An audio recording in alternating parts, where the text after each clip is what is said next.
Bienvenidos a La Incógnita de lo Incierto.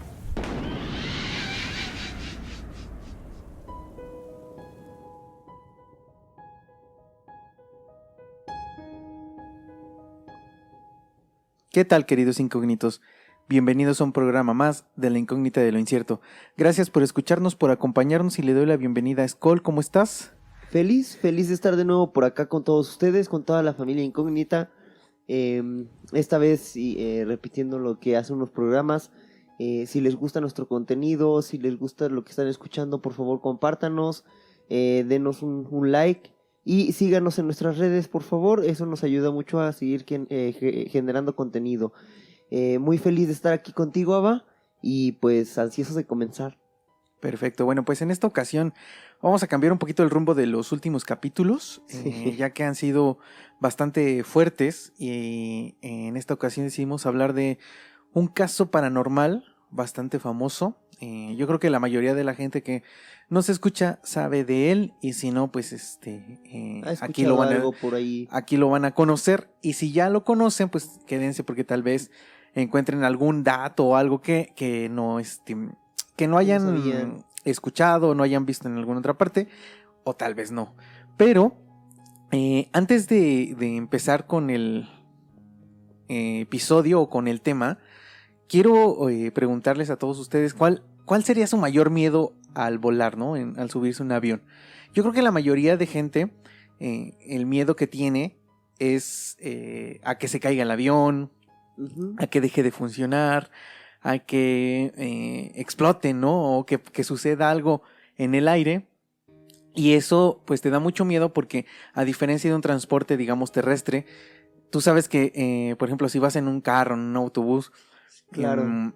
Si algo le sucede, puedes salirte, o sea, parar ¿Sí? el auto y salirte y continuar andando o buscar ayuda. Pero en el aire, ¿cómo le haces? O sea, obviamente a lo mejor sí con un paracaídas, lo que quieras, pero no es lo mismo. O sea, incluso para un paracaídas y todo eso debes de tener cierto conocimiento para utilizarlo. Claro. Entonces, yo creo que ese es el mayor miedo que la mayoría de gente tiene al subir un avión. Y sobre todo, ¿no? Que en el hecho de, como dices, ¿no? Algún carro, automóvil, ya sea camión, motocicleta, sabes que, digo, yo que manejo, sabes que cualquier cosa chocas o cualquier cosa se descompone, deja de funcionar, o se te apaga, lo que sea, pero pues no pasa que, digo, si vas a velocidad obviamente tienes que frenar, pero como tal te bajas y listo, ¿no? Pero como dices, en el aire, ¿a dónde te bajas, no? O sea, no, Sí. no tienes como algún lugar donde hacer mantenimiento, y por la velocidad de inercia es obvio que va a llegar a un momento de impacto, ¿no? Entonces sí es como que, bueno, al menos yo que sí le tengo miedo a las alturas, sí creo que es lo que más me genera miedo, el hecho de decir, ¿y a dónde me voy? Sí, no, Trágame tierra, es muy ¿cómo? diferente. Yo cuando he viajado en avión, pues igual, no me da miedo, pero sí lo piensas. O sea, si dices, bueno, si sucediera algo allá arriba, pues ¿qué hago? O sea, no tengo opción de hacer otra cosa más que esperar y estar ahí y ver qué pasa. Pero en el caso que vamos a hablar en esta ocasión, no solo vamos a hablar del miedo que podrías tener en un avión al volar, o porque te estrelles, porque se caiga el avión, sino por cosas paranormales que sucedieron adentro de un avión mientras volaba. Pero vámonos con los antecedentes, o vamos a hablar de la historia para que podamos entender un poco lo que sucedió y los sucesos paranormales que se dieron en algunos aviones. Y por eso vamos a empezar diciendo que la noche del 29 de diciembre de 1972, cerca de la medianoche, casi ya a las 12, bueno, a las 0 horas del siguiente día, un par de cazadores de ranas, Robert Budd y Ray Dickinson, hago una acotación siempre que escucho este apellido, yo sé que es por mi mente cochambrosa y de todo, 12 pero años que tenemos, claro, pero sí, creo que pensé exactamente lo mismo. Pero sí, Dickinson, bueno, X. Se encontraban en las aguas de los Everglades, situado al sur del estado de Florida, en los Estados Unidos, Y los cazadores iban en un hidrodeslizador, que es como un botecillo, pero tienen como una hélice en la parte de atrás que es la que lo impulsa.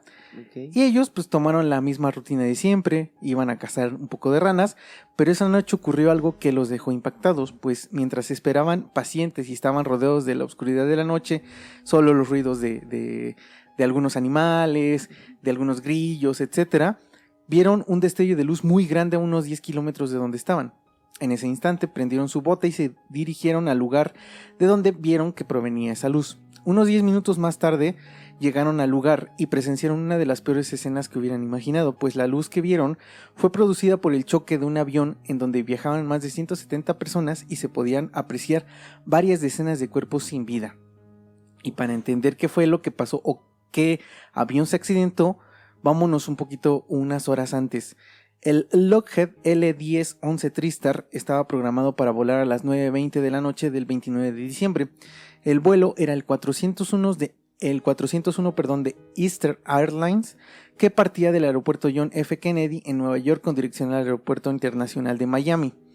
Poco antes de las 9 de la noche, 163 pasajeros comenzaron a abordar la nave, junto con la tripulación de vuelo. La tripulación de vuelo son las aeromosas, el capitán, el personal, todo el personal, ¿no?, que hace funcionar el avión, no necesariamente ingenieros o pilotos, sino la gente que también da la comida, que provee todo lo que necesitan los pasajeros. Todo eso es la tripulación de vuelo.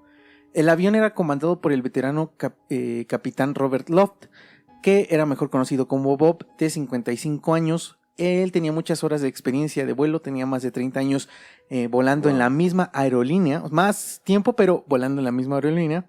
Acompañado estaba del primer oficial Albert Stockstill, de 39 años, y el segundo oficial, el ingeniero aeronáutico Donald Repo, mejor conocido como Don, de 51 años. Además de un cuarto integrante en la cabina, un técnico oficial de la empresa Eastern, de la misma empresa del avión o del vuelo, Ángelo Donadeo, quien estaba regresando a Miami tras hacer un trabajo en Nueva York. Él era como un ingeniero que estaba arreglando unas cosas en Nueva York y tenía que regresar a Miami, por eso lo subieron en este mismo avión. Para su mala suerte, sí, porque pudo haber viajado después, otro día, pero pues le tocó la suerte de viajar en este. El Lockheed L-10-11 TriStar era un avión que fue hecho en 1970 y entró en actividades comerciales el 26 de abril de 1972. Era un avión de fuselaje ancho con una capacidad máxima de 400 pasajeros, y esto es importante de mencionar para que vean que era relativamente nuevo. Digamos, se construyó en el 70 y apenas unos meses antes, estamos hablando de diciembre, y en abril fue cuando empezó a tener vuelos comerciales, cuando empezó a funcionar. Entonces esto quiere decir que era un avión relativamente nuevo, con partes nuevas, que pues obviamente lo revisaron, y para poder viajar pues no tenía ninguna falla. Y es importante mencionarlo porque también mencionar que era un avión grande, era un avión relativamente grande. En este vuelo del 401 solo iban 163 pasajeros, pero era un avión bastante grande. Y también, se me hace importante mencionar el hecho de el piloto y, digamos, la gente que estaba en cabina era de experiencia. No es como que dijeras, a lo mejor era personal nuevo, que a lo mejor no tenía tantas horas de vuelo, que a lo mejor podría contribuir, ¿no?, a algún tipo de... a un mal funcionamiento o algo de lo que vamos a platicar. Pero hasta este momento, o sea, no hay razón alguna aparente, ¿no? O sea, no hay algún antecedente que podrías decir, por esto pudo ser. El avión despegó a tiempo y el vuelo fue rutinario hasta las 11:32 aproximadamente de la noche, cuando comenzó a acercarse al aeropuerto internacional de Miami. Obviamente al llegar, como ya iban a llegar, la cabina siguió el mismo procedimiento de siempre e intentó bajar el tren de aterrizaje porque iban a llegar al aeropuerto. Pero el primer oficial, Albert, notó que el indicador, una luz verde que debía encenderse cuando el tren estuviese asegurado correctamente, no estaba activa, o sea, no se prendió. Entonces Bob, el capitán, pensó que todo se trataba de un mal funcionamiento de la bombilla o del foquito del aviso, pero no podían como fiarse, o sea, no podían... Sí, no se podían dar el lujo de creer que así era, aunque ellos estaban completamente seguros de que el tren de aterrizaje había bajado bien. Intentaron hacerlo funcionar esta bombilla, este foquito, golpeando el tablero, pero al no tener respuesta, manipularon el indicador y se cree que lo dejaron infuncional, o sea que como que lo descompusieron, entonces ya no tenían la certeza de si había bajado, si no prendía, etcétera. Entonces lo que hicieron fue que el capitán le dijo que estaba en comunicación, con la torre de control de Miami, les dijo que debían abortar el aterrizaje porque no estaba seguro de tener bien funcionando el tren de aterrizaje. Entonces los controladores le dijeron, va, está bien, nada más da unas vueltas y mantente a una altura de 610 metros. Entonces lo que hizo el capitán fue volver a subir un poco hacia el occidente y empezó a dar vueltas en una zona de los Everglades, como lo dije, en Florida. Los Everglades son una región natural de pastizales inundados en la parte sur del estado de Florida. Realmente es como un río, no muy grande. Digamos que es como un encharcamiento, o sea, muy grande, como un lago muy grande, pero con pasto crecido, con mucha vegetación. Entonces, 50 segundos después de alcanzar la altitud que le asignaron en la torre de control, el capitán volteó y le ordenó a Albert que activara el piloto automático. Unos instantes después, Bob se levantó de su lugar y le pidió al segundo oficial Repo que fuera a checar por una pequeña ventanilla si el tren de aterrizaje estaba abajo, o sea, si realmente había bajado. Al dejar su asiento y sin darse cuenta, el capitán se cree que movió los controles causando que el piloto automático se apagara, pero no se dieron cuenta. Durante los siguientes 80 segundos, el avión mantuvo su nivel de vuelo y luego descendió 30 metros, mantuvo el nivel durante 2 minutos más y comenzó a descender tan gradualmente que los tripulantes no lo notaron. Ni los tripulantes, o sea, del avión, ni los mismos pasajeros se dieron cuenta de que iban como en picada. Porque era pues muy poca la inclinación y aparte porque era noche, estaba todo oscuro, no había ciudad, o sea, cercana, no había luces cercanas, claro. Entonces la gente no se podía dar cuenta como que iban acercándose al piso. Sí, claro, es imperceptible, ¿no? Al sentido y sobre todo, digo, yo nunca he volado durante mucho tiempo en avión. Solo en avioneta, pero sí no se siente, o sea, no te das cuenta de la inclinación que tienes realmente. Y en este caso, como tal, digo, si la gente que ha viajado a lo mejor en el metro o demás, o en carretera durante la noche, sabes, ¿no? Que en la oscuridad de la noche, vaya, a veces no se ve absolutamente nada, ¿no?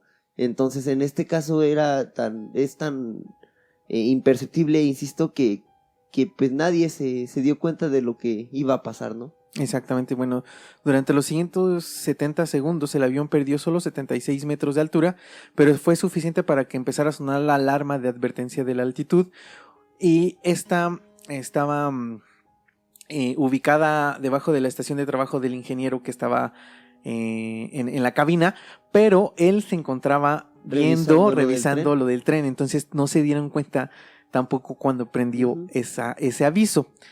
Entonces tampoco revisando la caja negra y después de todo no hay indicaciones que el comandante o que ninguno de ellos haya escuchado realmente el pitido de este aviso, o sea, no se dieron cuenta, absolutamente no se dieron cuenta de nada. Exacto, todo se fue como ¿cómo podría decirlo? Acomodando, o sea, hubo señales, pero no se dieron cuenta. Y eran tan de a poco que el conjunto de todas estas cosas llevó a esto, a lo que sigue, pero como tal, a lo mejor si hubiera sido más perceptible, hubiera sido más fuerte, se hubieran dado cuenta, pero era tan pequeño cada cosa que no, al final ahora, no pudieron hacer nada. Digo, ahorita más adelante voy a comentarlo más a profundidad, pero sí me pongo a pensar, fue falta de preparación de la gente que estaba en cabina, fue, o qué fue lo que pasó, porque si hubo ciertos avisos, o sea, incluso si ellos hubieran dado, o sea, si hubieran visto o hubieran estado revisando los controles, estoy seguro que se hubieran dado cuenta de la situación, Claro. pero se pusieron a observar otras cosas, ¿no? Yo creo que los protocolos a día de hoy han cambiado mucho, ¿no? Después de este accidente cambiaron. Ajá. Exacto, ¿no? Pero justo es, yo creo que también es mucho falta de capacitación en ese momento de toda la gente en cabina, ¿no? Aunque es También- raro, porque por ejemplo, Bob, el capitán, pues tenía 30 años en la misma aerolínea, Sí. viajando. El que estaba de copiloto tenía también, bueno, era relativamente joven, 39 años, pero pues tenía ya ciertas horas de vuelo, y el ingeniero que fue a revisar pues ya también tenía 51 años. Sí. Incluso había otra persona que estaba en la misma cabina, que es Ujú. el que comentaba que viajaba nuevamente a Miami. Entonces se me hace un poco complicado el hecho de creer que no se dieron cuenta, ¿no? Pero sí sucedió, o sea, porque está documentado y está dicho que no se dieron Sí. cuenta de absolutamente nada. Ahora, Y 50... sobre todo en la caja negra se hubieran dado cuenta, ¿no? Por medio de audio o demás. Sí, bueno, ahorita voy a llegar a eso. 50 segundos después el avión quedó a la mitad de la altitud asignada, y cuando Albert comenzó a virar nuevamente a 180 grados notó un problema y dijo: ¿le hemos hecho algo a la altitud? Bob, el capitán, le contestó: ¿qué dices? Entonces Albert dijo: seguimos a 2000 pies, ¿verdad? Y Bob contestó: hey, ¿qué está pasando aquí? Porque se dieron cuenta que obviamente no estaban a la altitud A la que altura. necesitaban Ujú. estar. Unos instantes más tarde, a una velocidad de 365 kilómetros por hora, la aeronave se estrelló en los Everglades, en las cercanías del aeropuerto de Miami. La punta del ala izquierda golpeó primero el suelo y después el motor izquierdo. El tren de aterrizaje del mismo lado también golpeó, creando 3 surcos en el suelo, cada uno de 1,5 metros de ancho y más de 30 metros de largo. O sea, se estrelló y recorrió más de 30 metros en el agua, o sea, en la tierra. Ujú. Y cuando el cuerpo principal del fuselaje tocó tierra, continuó moviéndose por la vegetación y el agua, destrozándose a medida que avanzaba. O sea, Ujú. se fue rompiendo cada Sí, digamos, tramo. era tan grande que se iba destrozando, se le iban quitando partes, ¿no? Del mismo, pues, toda la protección que tiene, ¿no? El mismo avión. Robert, Bond y Ray, los cazadores de ranas que les había comentado hace un rato, llegaron al lugar del siniestro e inmediatamente escucharon los gritos de dolor y desesperación de los sobrevivientes. Robert y Ray se dispusieron a ayudar a todo aquel que lo necesitara, pero después de unos minutos se dieron cuenta de que la cantidad de muertos eran considerable y que su bote no iba a ser suficiente para trasladar a los heridos de gravedad. Robert sufrió quemaduras durante el rescate, pero eso no le impidió seguir con su labor, ¿no? Con su... Sí. digamos que fue algo como... Yo creo que cualquiera que estuviera en esa situación lo haría para ayudar a la gente que lo necesita. Sí, que yo creo que dices y yo lo pienso, ¿no?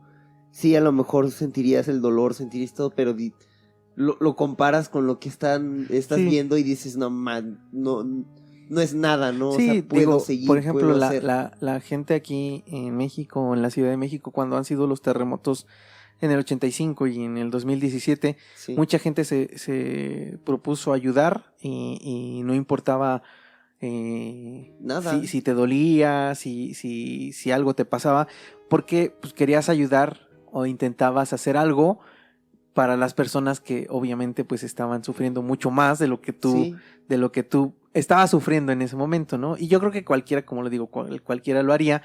Y Robert después, en el 2004, antes de morir, le dieron como un reconocimiento, Claro. le dieron como una gratificación aparte de dinero, pues fue una medalla la que le dieron en la ciudad de Florida. Algunos de los pasajeros tenían lesiones menores y también ayudaron al rescate, los que se podían mover. Ujú.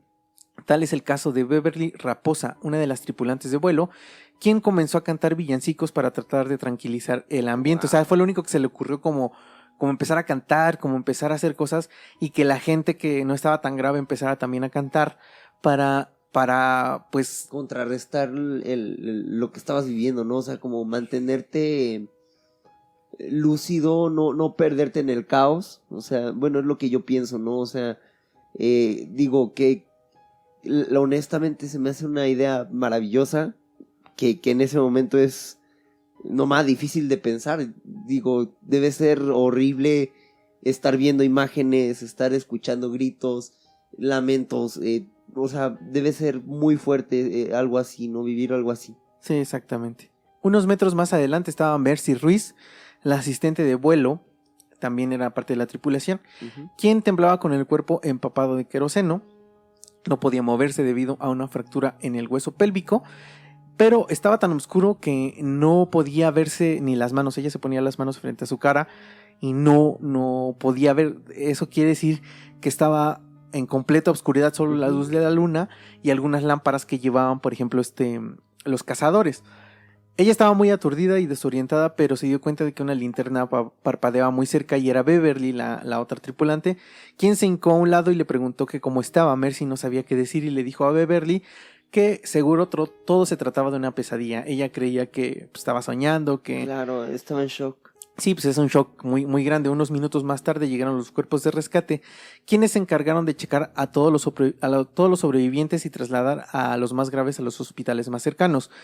El pantano absorbió gran parte de la energía del impacto, disminuyendo el efecto sobre el avión. De no ser así, la tragedia hubiera sido muchísimo peor. En total, 77 personas sobrevivieron al accidente, 69 de los 163 pasajeros y 8 de las 10 auxiliares de vuelo, con 99 muertos durante el choque. De la cabina de mando, solo el ingeniero de vuelo Repo sobrevivió al accidente inicial, junto con el oficial técnico Donadeo, que se encontraba debajo de la cabina con Repo al momento del impacto. Albert falleció en el instante en que chocaron, mientras que el capitán Bob murió antes de poder ser trasladado a un hospital. Repo pudo llegar al hospital, pero pereció o murió más tarde debido a sus heridas, y Angelo Donadeo fue el único sobreviviente de los 4 ocupantes de la cabina.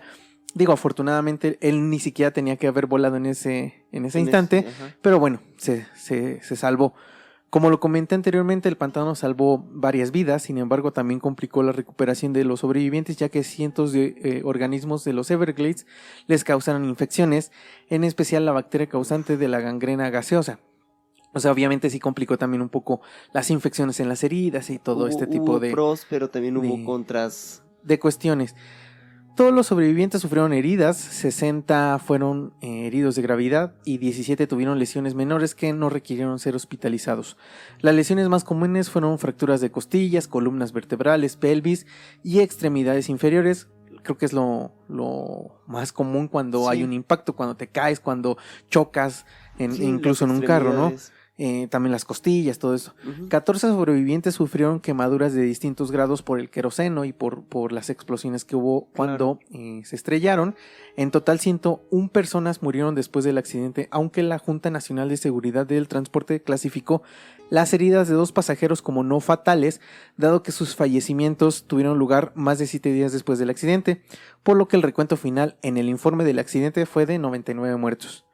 Digamos que no los tomaron en cuenta como si fueran muertes a causa del accidente, pero bueno, a mí mi lógica me diría que pues sí, no, o sea, sí tuvo que ver.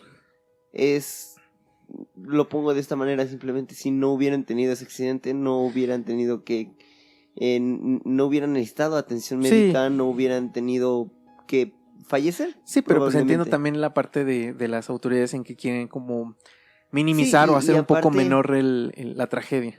Va a sonar muy feo, pero dos vidas sí cambiaba mucho el cómo se iba a ver. 99 a 101, ¿no? Sí, no llegaron a 100. Exactamente, entonces... Después de la investigación realizada por la Junta Nacional de Seguridad del Transporte, permitió descubrir y determinar que el piloto automático había cambiado la altitud sin que la tripulación lo notara, como lo dije hace un rato. Los investigadores creen que esto ocurrió porque el capitán movió accidentalmente los controles cuando giró para hablar con el ingeniero de vuelo, quien estaba sentado detrás y a la derecha de él. La leve presión sobre la palanca pudo haber causado que la aeronave comenzase un descenso lento, manteniendo por el sistema automático. El análisis del sistema del piloto automático del avión mostró que la fuerza requerida para llevar a cabo esta acción era diferente entre los 2 controles de vuelo, el ubicado frente al comandante y el ubicado frente al copiloto.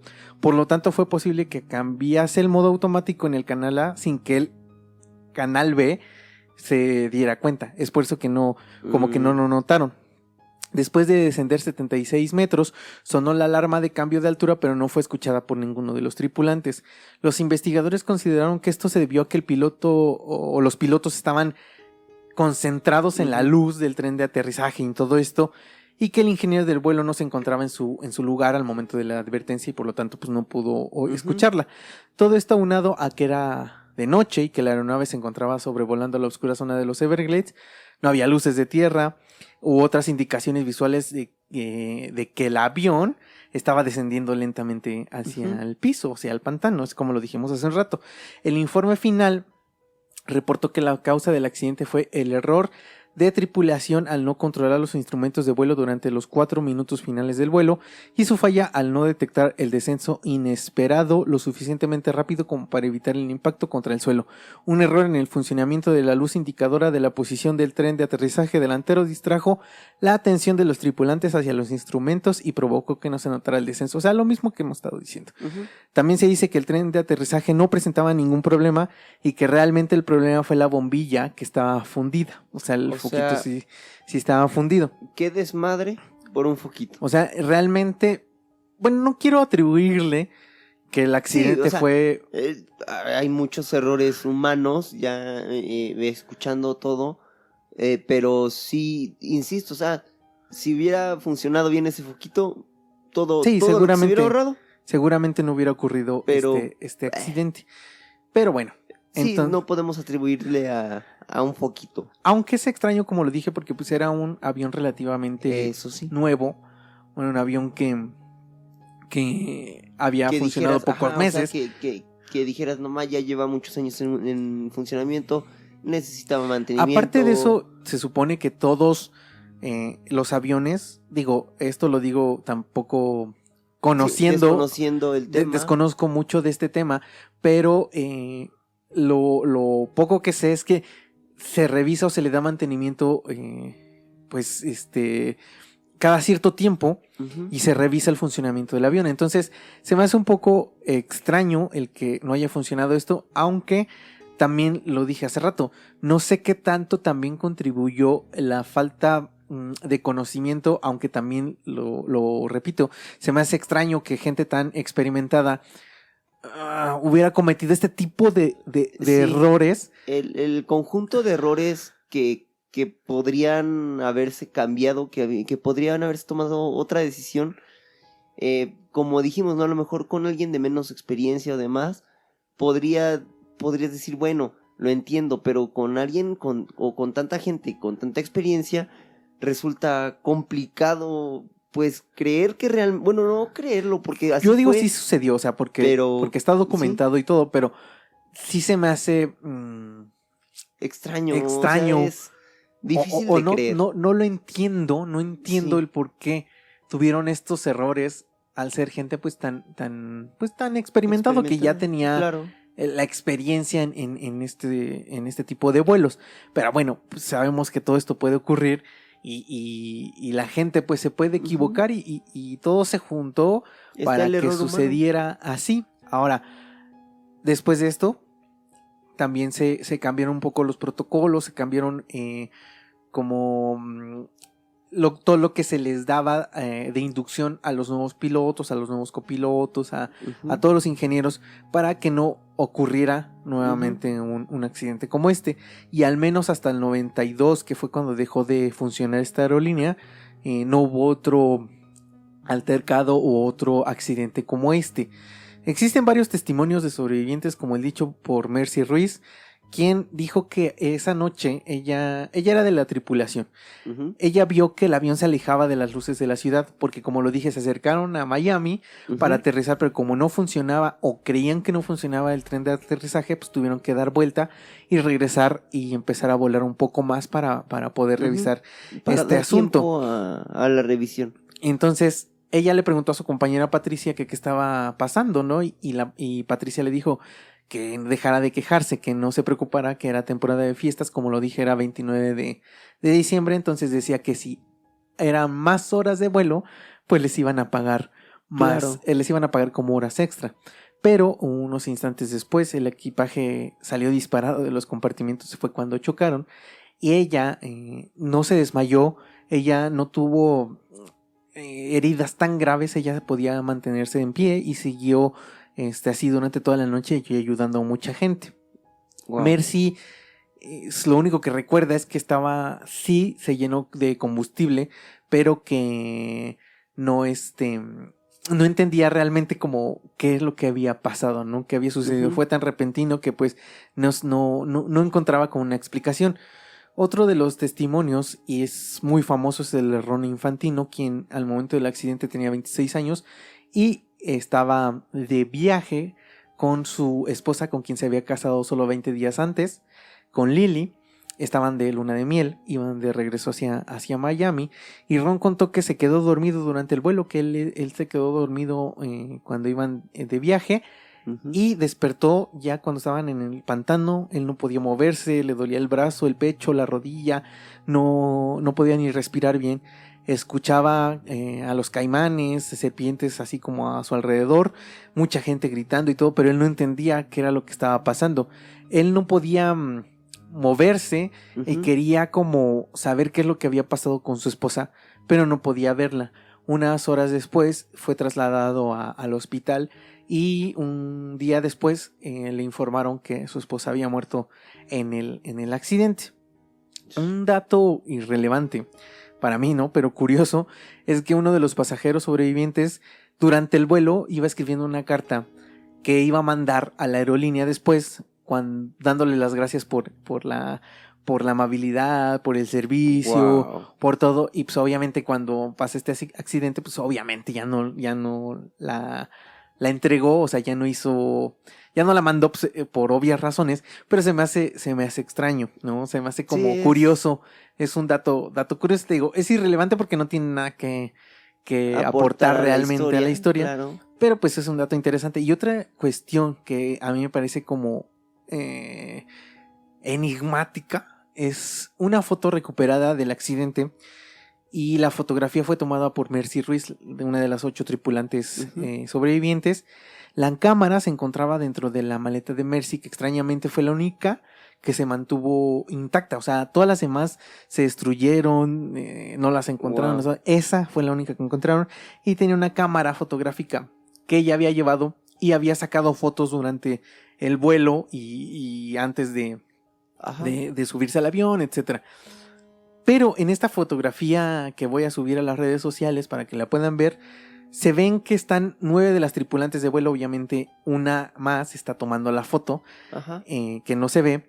Pero la particularidad es que Mercy está haciendo como una broma durante la fotografía, ya que le ponen como unos cuernos, como con los 2 dedos índices de sus manos, le pone unos cuernos a una de sus compañeras que está delante de ella, y otra del lado izquierdo también le está agarrando el cuello, o le está haciendo como una broma, como ahorcándola a otra compañera, y la compañera está así como sacando la lengua de que la está De asfixia, ahorcando, ¿no? de Ajá. asfixia. Pero extrañamente las 2 mujeres a las que les hicieron esto, a las que le pusieron los cuernos y a la que estaban ahorcando, fueron las únicas 2 que se murieron. O sea, yo no digo que tenga nada que ver. No, claro, o sea, no es como que digas, ay, eh, por esto que hiciste, ¿no? O sea, Ajá. no, pero es curioso. Pero es curioso que las 2 sí. son las únicas que murieron, ¿no? Incluso Mercy, en una entrevista que hay, dice que ella lo Se que pensaba o siente- lo que sentía que estaban, que como que las habían marcado, o sea, que estaban marcadas ellas 2 por Ujú. por esta situación. Yo no lo creo, o sea, Yo creo que es más un tema digo, personal, el hecho de culparte, de tal vez encontrarle alguna razón a algo que honestamente no tiene otra razón más que un error humano, pero sí, yo creo que sí queda esa parte de responsabilidad de decir, pude haber hecho más, o yo fui responsable, o qué pude haber hecho por estas personas, o qué hice yo para que estas personas recibieran esto, ¿no? sí, Que digo, yo no, creo que sí te no. puedes culpar de cierta manera, pero yo honestamente no creo que tenga nada que ver, aunque es curioso el hecho de que, Sí. como dijimos, Sí, las sí, 2 sí. mujeres fueron las únicas que murieron. Ahora, se dice que después del grave accidente que ocurrió en esa noche, varios componentes del Lockheed L-1011 TriStar fueron colocados como refacciones en otros aviones de la misma aerolínea. Yo, como lo dije hace un rato, no soy un conocedor de este rubro y desconozco si esto es una práctica común en el área de la aeronáutica, aunque se podría entender o podríamos creer que es como para ahorrarse dinero, ¿no? Ujú. A lo mejor si alguna pieza Sí, queda en es como, funcionamiento. piénsenlo de esta manera, con una bicicleta, con una moto, con un carro, que tienes ahí arrumbado, ¿no? Y de pronto tu carro nuevo requiere de una pieza que tiene tu otro carro y está funcional y sin tema, o sea, te puedes ahorrar ahí una lana, pero yo creo que es algo que regularmente la gente haría, o bueno, al menos aquí en México. Que no, eso es lo que te iba a decir. Aquí en México, si lo puedo creer, no creo que sea lo correcto. Y menos en Exactamente. por ejemplo, si incluso en un carro, ¿no? Si es un carro siniestrado, un carro que chocó, un Ujú. carro que tuvo un accidente, para mí no es lógico ni correcto tomar alguna pieza de ese carro para colocarla en otro que esté en funcionamiento, y menos en un avión en el que sabes que van a bordo cientos de vidas Exacto. que son tu responsabilidad como aerolínea, ¿no? Entonces yo no lo creo, pero puede ser, la verdad lo desconozco. Ahora, todo lo que dije anteriormente fue la introducción para la parte más enigmática o lo que queríamos realmente hablar Ujú. del vuelo 401, porque se dice que después del accidente, los pobladores cercanos al sitio donde ocurrió este choque, bueno, esta explosión, comenzaron a escuchar gritos desgarradores por la noche. Algunos otros comentaron que veían personas caminando por los Everglades y desaparecían repentinamente. La historia que más se repite es el grito desgarrador de una mujer que deambula muy cerca del área de este accidente, Ujú. como una tipo llorona, digamos, acá en México.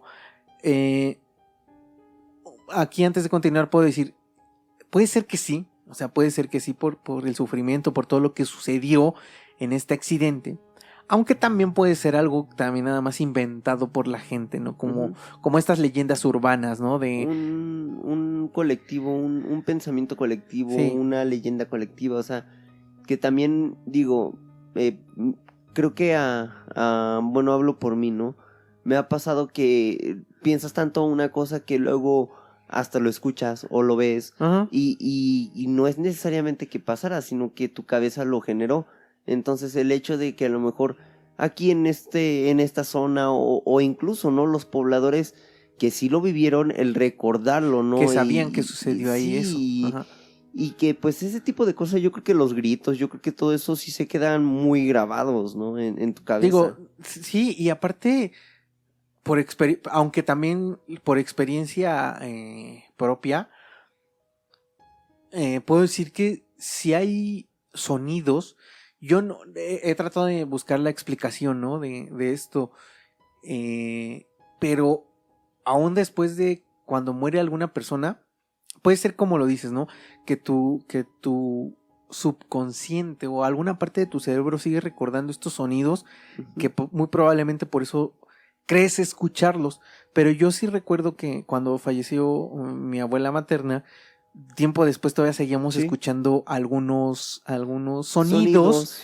que eran peculiares Sí, de ella, ¿no? no es como que dijéramos a su pozo, No, no, no, no, no, no, no. no, no. Sonidos que ella hacía con Por la ejemplo, cuando silla, arrastraba sus pies que sobre ya no todo con las caminaban pantuflas. bien, o sea, Ujú. ese tipo de cuestiones. Entonces, yo trato de encontrar una explicación porque creo que hay, pero aún así, como lo digo por experiencia, sé que hay sonidos que creo que se quedan, que están Sí, ahí que digo, y teníamos un tío que decía, ¿no? Que rebotan los sonidos, ajá, que se quedan, entonces, digo, no tengo argumentos para no decir que sabemos, ajá, exactamente a qué se refería o cómo lo interpretaba él o por qué lo decía, como para decir lo mismo, pero si es que fuese real, pues sí creo que a lo mejor el sonido se pudiera repetir de alguna u otra manera, ¿no? sí, sí, o sea, yo también puedo creerlo porque aparte también por experiencia en hospitales, por ejemplo,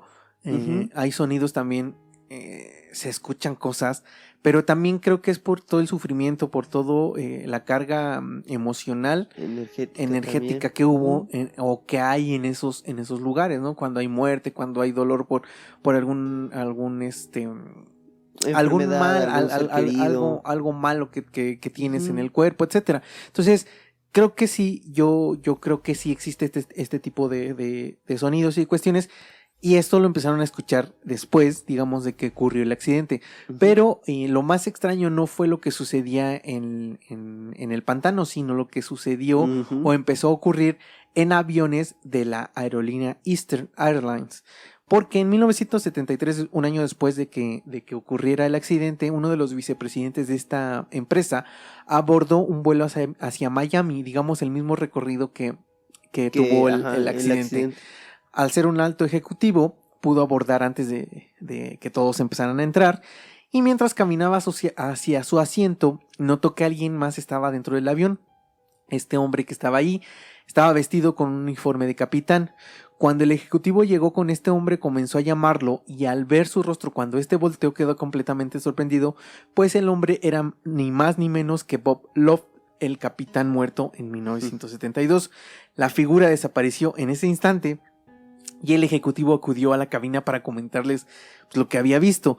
Al revisar todo el avión no encontraron a nadie, y el vuelo pues se dio y sucedió sin ningún contratiempo, pero este ejecutivo dijo haber visto a Bob Que dentro del avión. imagínate, ¿no? O sea, yo me pongo en el papel de este ejecutivo y dices, o sea, voy en el mismo recorrido. Sí, Acabo de ver a alguien que al no capitán tendría muerto. que ver, que no tendría que estar. O sea, si ya subes paniqueado, ya Sí, sí, subes sí. friqueado, o Digo, sea, lo bueno es que ocurrió o todo sucedió pues sin normal contratiempos y y qué llegaron bueno. a su destino. Unos meses después, la tripulación de otro vuelo de este mismo avión, Ujú. o sea, era este mismo avión en donde el ejecutivo había visto al capitán, dijeron haber visto un hombre vestido también como capitán, y los tripulantes comenzaron a platicar con este hombre, pues pensaron que se trataba de alguien del personal Ujú. que había llegado o que iba a viajar con Claro. ellos, etcétera. Porque aparte, lo que yo también sé un poco es que cuando eres como de personal de la misma aerolínea, por ejemplo, los pilotos, hay pilotos que están en una ciudad, pero necesitan hacer un vuelo desde otra ciudad hacia otro destino. Entonces, para llegar allá, ellos pueden viajar en los En los vuelos de esta vuelos. misma Ujú. aerolínea para llegar a la ciudad desde donde van a Sí, salir en su digamos avión. como transportarse dentro de las mismas, de los mismos vuelos de la misma Exacto. aerolínea, ¿no? Sí, porque pues Es una tienes... prestación, digamos, No, y está bien, o pues, sea, claro. para que no gastes tú de tu dinero, y pues esta es responsabilidad también de la empresa. Entonces, esto era, digamos, algo normal, o sigue siendo algo normal. Entonces, yo creo que por eso los tripulantes creían que este era Sí. un capitán de Y de otro vuelo, etcétera. Pero cuando estaban platicando, de pronto desapareció el hombre frente a los ojos de todos. Los tripulantes quedaron tan impactados que tuvieron que retrasar el vuelo hasta que se tranquilizaron. O sea, no podían sí, o sea, como... quedaron friqueados. Sí, o sea, estaban muy asustados. Entonces, pues no podían realizar el vuelo porque algo iba a suceder, porque Ujú. por cómo estaban. Después de todo esto, les enseñaron fotografías de Robert o de Bob Love, y dijeron que efectivamente había sido el hombre con el que habían estado platicando. Tiempo después, un ingeniero que estaba realizando una inspección en este mismo avión, antes de que saliera en otro vuelo, dijo que durante la inspección pudo ver a Don Repo, que era el otro, Ujú. el ingeniero, sentado en el lugar del copiloto, y que Don le dijo: no te preocupes, yo ya hice la inspección. Semanas más tarde, en otro avión de la misma aerolínea, ya no en este avión, sino en otro, pero de esta misma aerolínea, en un vuelo de Miami, a Atlanta, el capitán en turno, mientras se preparaba para despegar, pudo ver frente a sus ojos, y él lo platica así, que vio el rostro de Bob, así que se le apareció, y le dijo: ocurrirá otro accidente, pero no lo permitiremos. Después de esto, el rostro desapareció, y él, aunque tenía miedo, como que lo contó, pero pues hizo lo que tenía que hacer, ¿no? Su viaje Sí. y todo. En 1974, 2 años después del accidente, un auxiliar de cabina de pasajeros de un vuelo de esta misma aerolínea, bajó a la parte donde se encontraban los hornos de microondas para dejar su jarra de café. Al dejar la jarra, volteó hacia una puerta que daba hacia el compartimiento de aviónica y pudo observar que estaba entreabierta, como que no estaba bien cerrada. Entonces, cuando se acercó a cerrar esta puerta, un humo denso comenzó a salir de la puerta. Ella cayó al piso y pues se asustó muchísimo. Posteriormente comentó que sintió como si alguien estuviera con ella en ese momento y le intentara advertir como que algo estaba mal. Ajá. Ella afirma haber sentido la presencia de Don Repo, uno de los tripulantes muertos en el vuelo 401, a quien ella conocía muy bien. O sea, ella lo conocía tanto que dijo o afirma que Que ella era él. cree que era él el que estaba ahí. En otra ocasión, en un vuelo de la misma aerolínea, otra auxiliar de cabina estaba apoyando a una pasajera a quien le había dicho que si por favor le bajaba su equipaje de los compartimentos de arriba de los asientos. Ujú. Y cuando estaba bajando la maleta pudo ver el rostro de Bob que estaba ahí, o sea que se le apareció del capitán. Ok. En otro vuelo, mientras la tripulación tomaba su desayuno, comenzaron a escuchar golpes provenientes del compartimento de aviónica. Los golpes eran incesantes y al abrir la puerta vieron el rostro de Don Repo, el ingeniero de que había viajado, Ujú. que había bajado a ver el tren de aterrizaje. Ujú.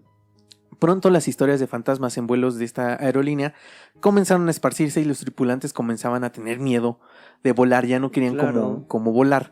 Pero las apariciones no se limitaron a trabajadores de la aerolínea, pues varios pasajeros de estos vuelos dijeron haber platicado con un hombre vestido de capitán quien desaparecía o así Ajá. de la nada. ¿no? Como ya habías dicho, ¿no? En el anterior, que, o sea, creyeron que era alguien de ahí, del personal, y Sí. desapareció enfrente de ellos. Y más cuando tú eres un pasajero, pues tú que te vas a Sí, poner o sea, a pensar, tú dices, pues es alguien de aquí Ajá.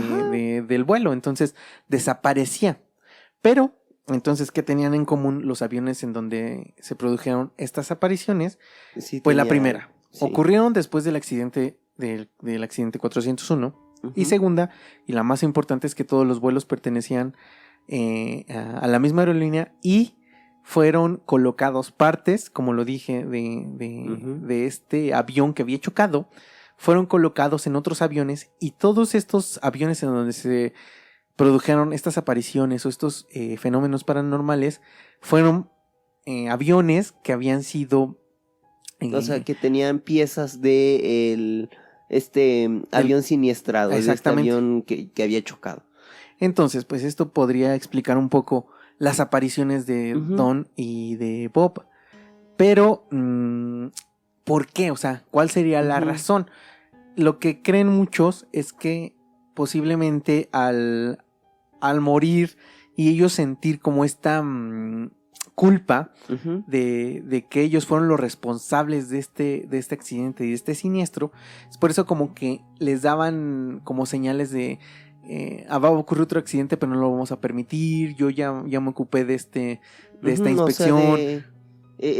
como lo que no pudieron hacer con su vuelo, lo hacían con estos otros que según iban Sí, un poco a tener algún tipo de me problema. parece como la planchada aquí, la leyenda en México, Ándale, ¿no? Que su, digamos, su castigo o su pena. su pena es ayudar a la gente Ajá. que está enferma, ¿no? Entonces me parece un poco así como esto, como que la culpa que ellos sintieron o la responsabilidad que tuvieron en este accidente los hacía como no trascender o quedarse en este lugar para ayudar a más gente o que no sufrieran el mismo destino que ellos tuvieron. Ujú.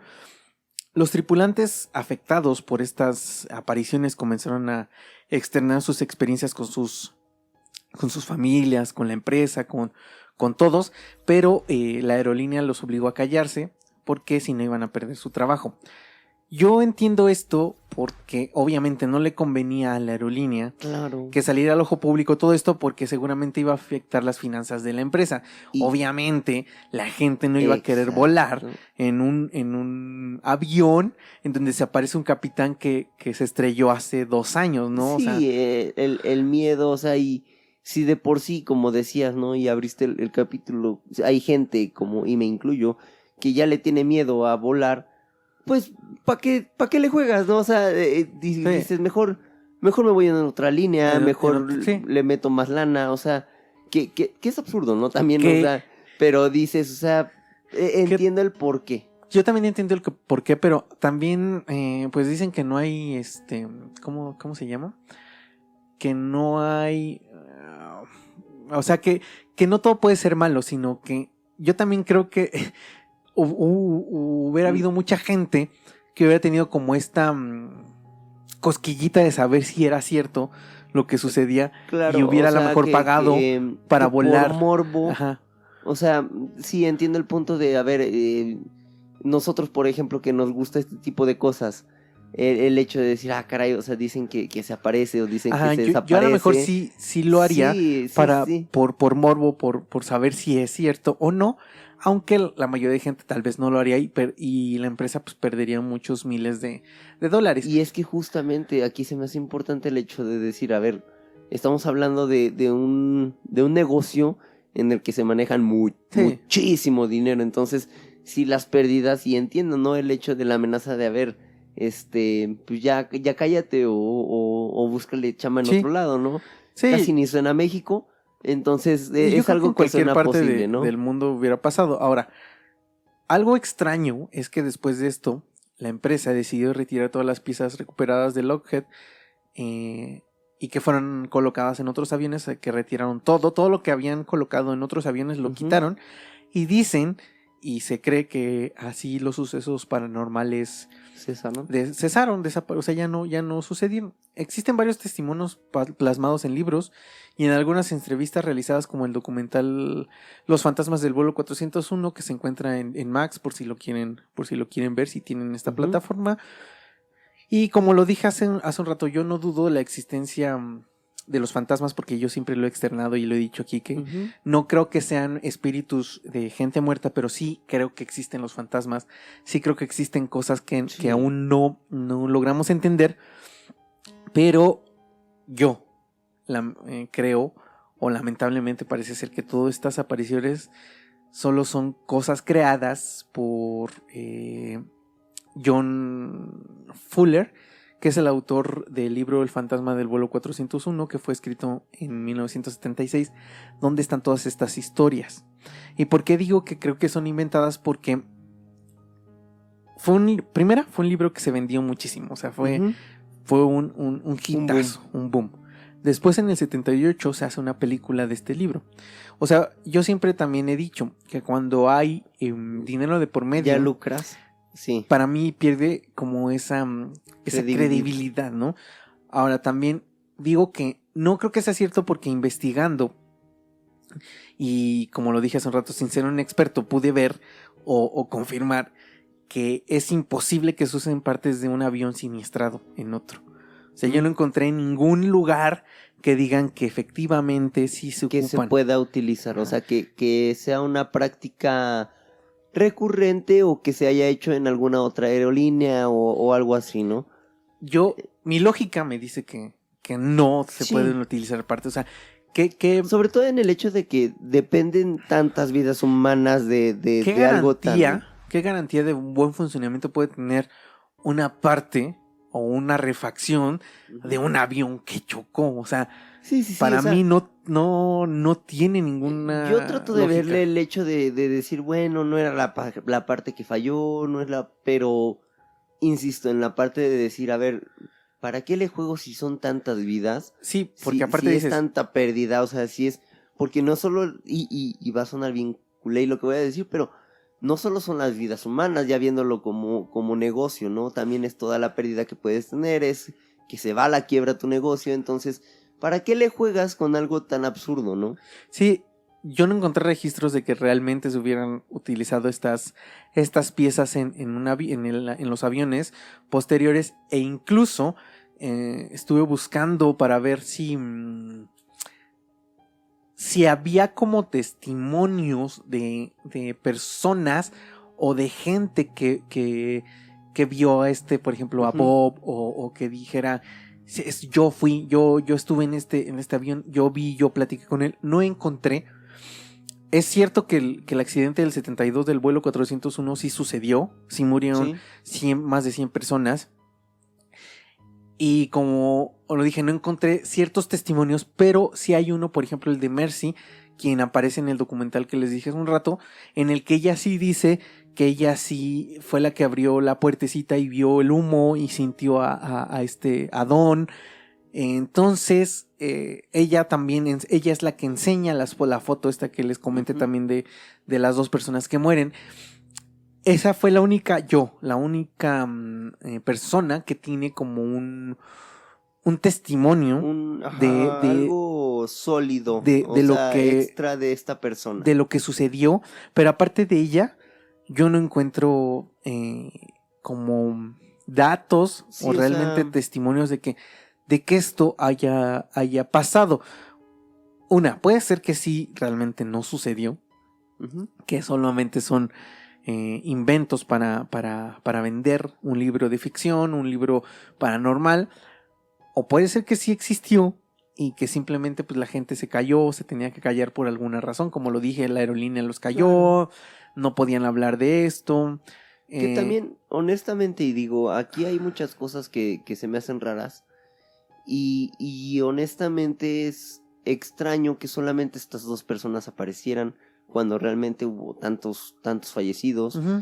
Se me hace personalmente extraño el hecho de que empiezan a pasar después de este suceso y cesan, ¿no? O sea, terminan cuando quitan estas partes, según... Cuando supuestamente las quitan. Y como dices, honestamente, seamos muy honestos, en todos estos casos lo que más genera es morbo. Y lo vimos, por ejemplo, el día de hoy, ¿no? En algo como los videos que hemos visto de vuelos, ¿no? En el que por X o Y se hace viral, que están diciendo X o Y cosa, pero aparecen más videos, ¿no? Yo creo que es justo el hecho de que la gente quiere dar su opinión de lo que vivió o quiere dar como lo que vio. Siempre quieren como dar o hablar de esto, y el hecho de que, como dices, no haya más, siendo un suceso tan importante, porque sí sucedió, sí digo, el accidente existió, fue horrible, ¿no? Entonces, digo, es extraño que no haya nadie más que hable de todo esto. De las apariciones, o sea, de las apariciones. No eso. de lo que pasó, sino de las apariciones, y que honestamente se me hace muy ojete lucrar con este tipo de cosas. Pero sí sucede. Pero exactamente, no es algo que digamos, ay, no ha pasado ni pasará. Sí sucede. Entonces, y sucede muy, muy a menudo. En México tenemos a varios, ¿no? A Carlos Trejo, por ejemplo, Cañitas. ¿no? Que pues se basan en este tipo de inventos. De premisas, ajá. Para tener éxito, para tener un poco de fama, para alcanzar un poco de dinero. Pero yo creo que lo mejor que podemos hacer es realmente cuestionarnos si esto es cierto. Yo lo dije hace un rato, yo creo en la existencia de fantasmas, es un hecho. Yo sí lo creo por experiencias propias, por muchas cosas que yo he vivido. Pero en específico este caso, creo que las apariciones, pues sí fueron de cierta manera inventadas por lo que dije, ¿no? El lucrar, el sacar dinero de tantos este tipo de cosas, pues es lo que pierde para mí un poco como de credibilidad. Y el documental que les dije que está en Max, yo me lo chuté, dura un poquito más de 1 hora. En lo personal no me parece tan bueno, porque para mí se basan como más en cuestiones como... Bueno, es que hay en afirmaciones sin fundamento. Exacto. Porque hay una persona que es como, bueno, se dice medium, se dice que puede contactar, y se supone que ella no sabe nada del accidente, ¿no?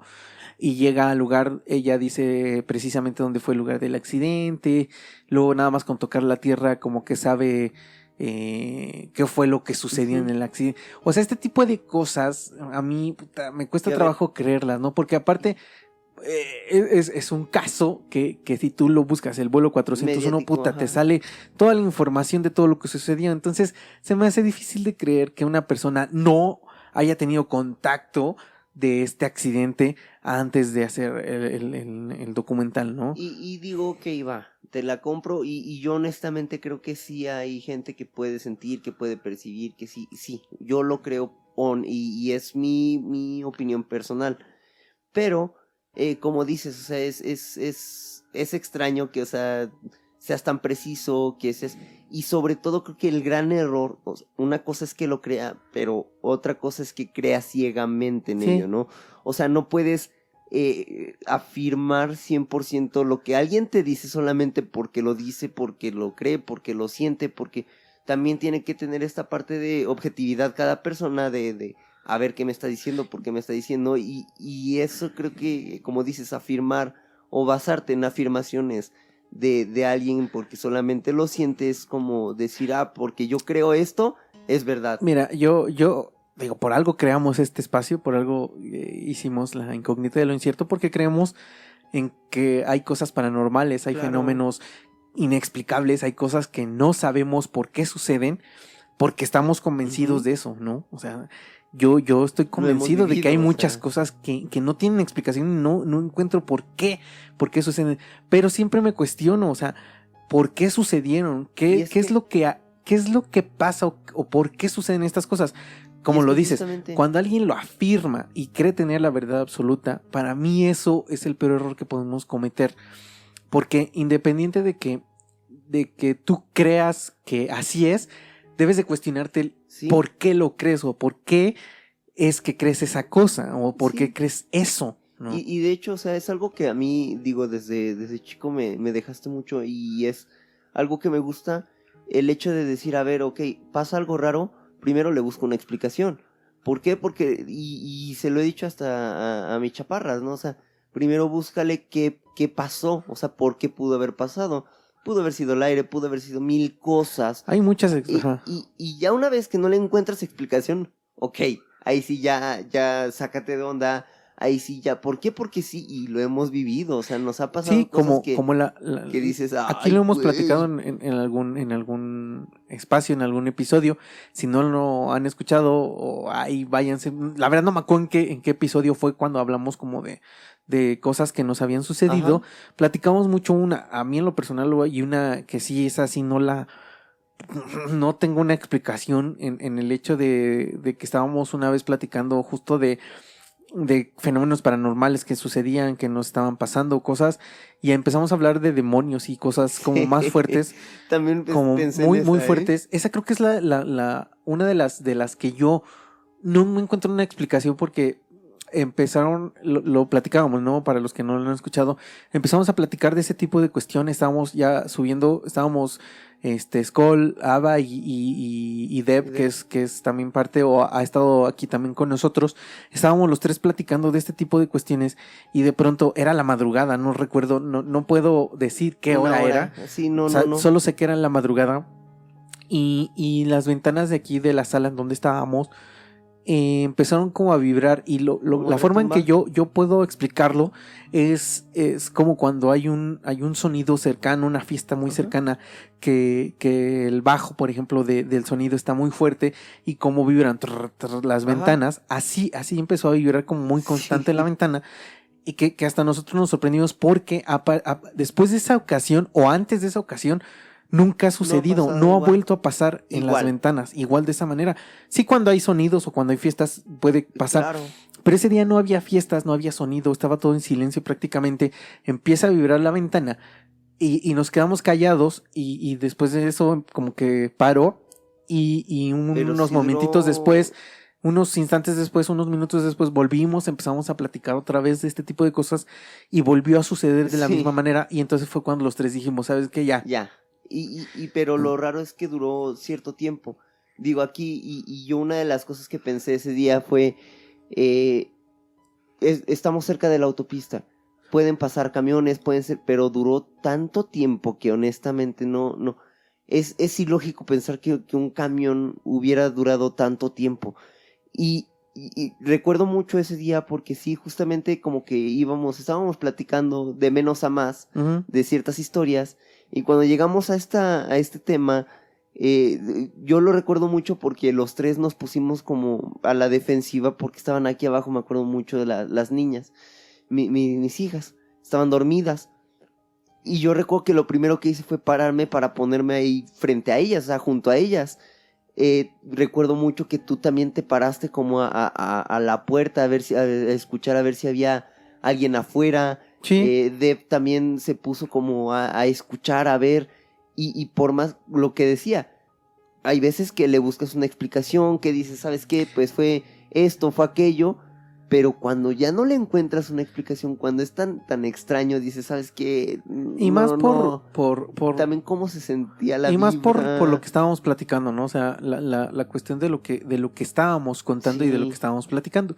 Entonces, por este tipo de experiencias es que yo digo, sí, creo que existen Cosas, o sea, cosas que no podemos sabemos definirlo explicarlo. como algo, pero Te sí digo, hay algo más. lo definimos como fantasma porque así Ujú. es como lo conocemos, pero a lo mejor, como siempre lo he dicho, ¿no? En 100 años tal vez sabremos qué es. Bueno, yo ya no creo, pero sabremos qué es.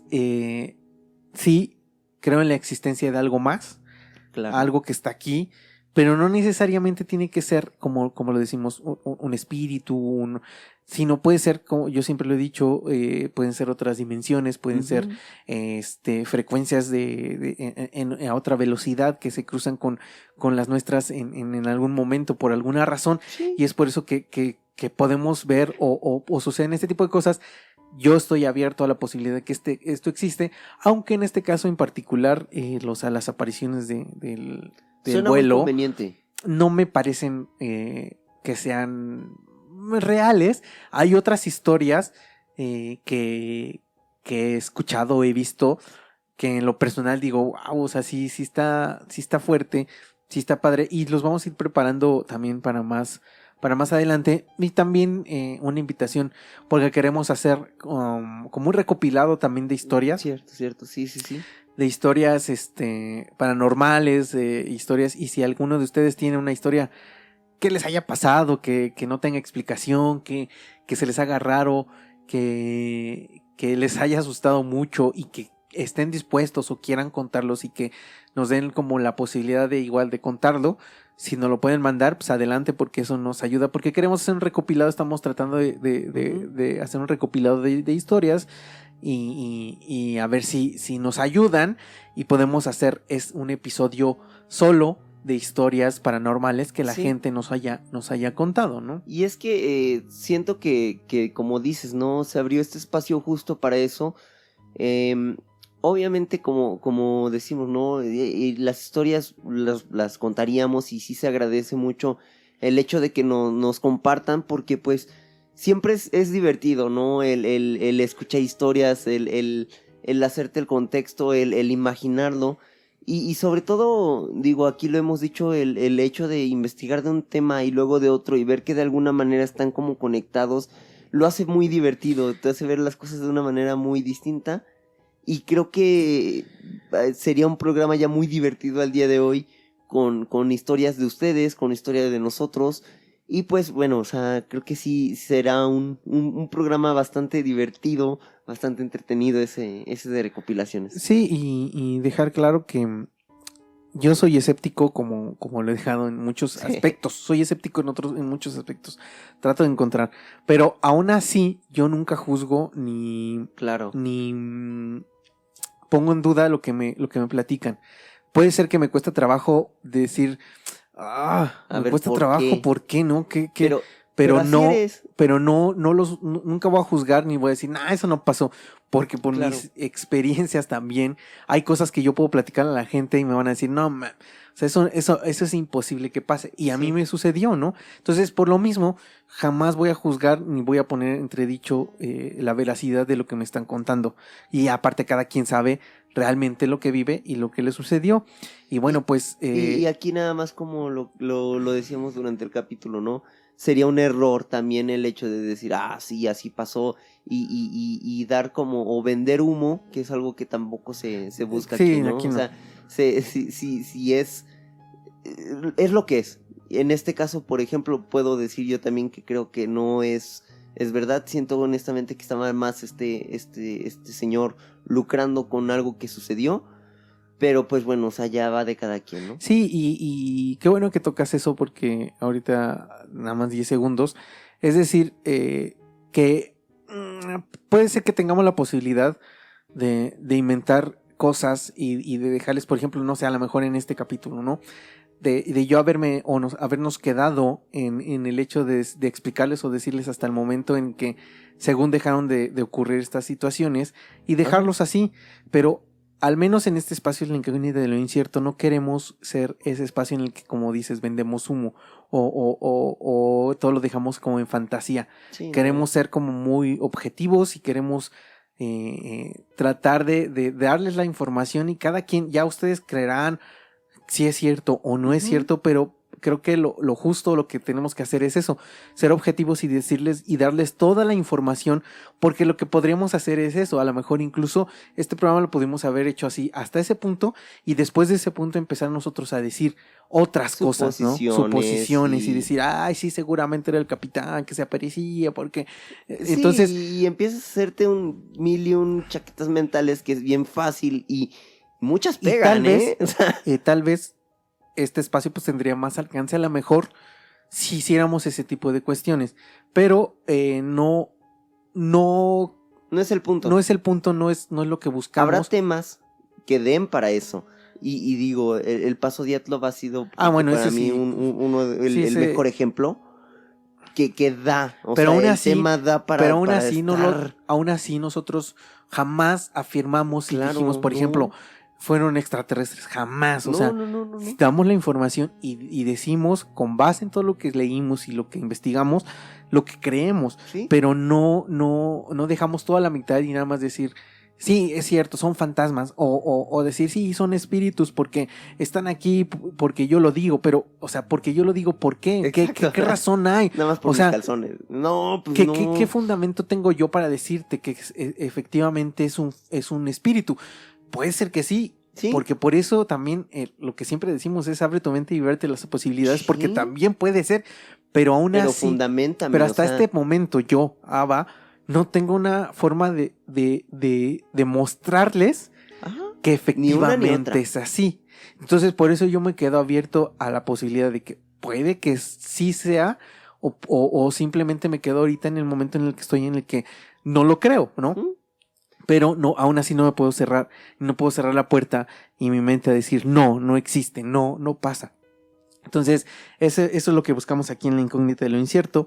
Y espero que les haya gustado el tema. Vamos a empezar a tratar temas también así paranormales. Ahorita estamos buscando más temas que ya también nos han escrito, recomendado.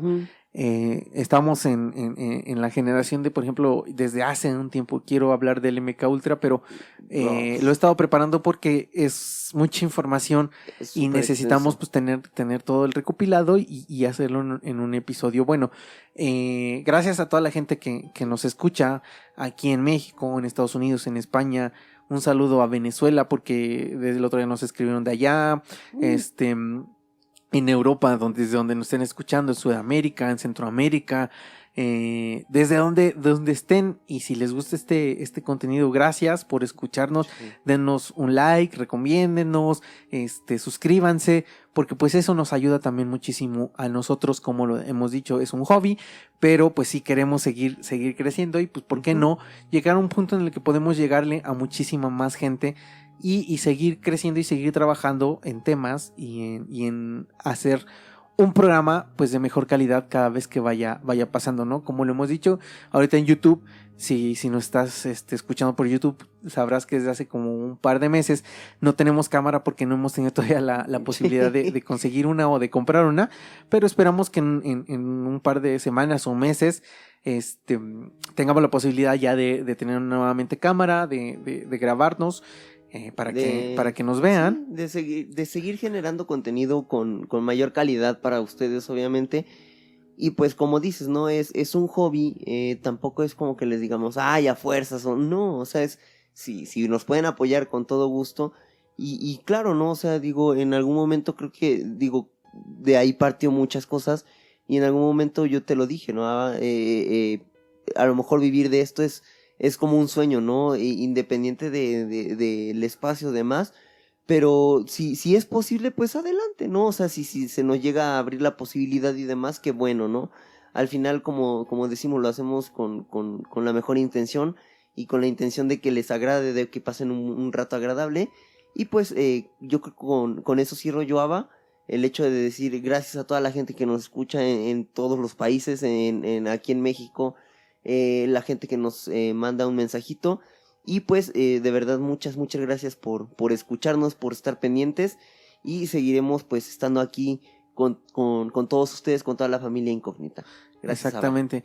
Y pues yo también me despido por esta ocasión. Gracias a todos nuevamente.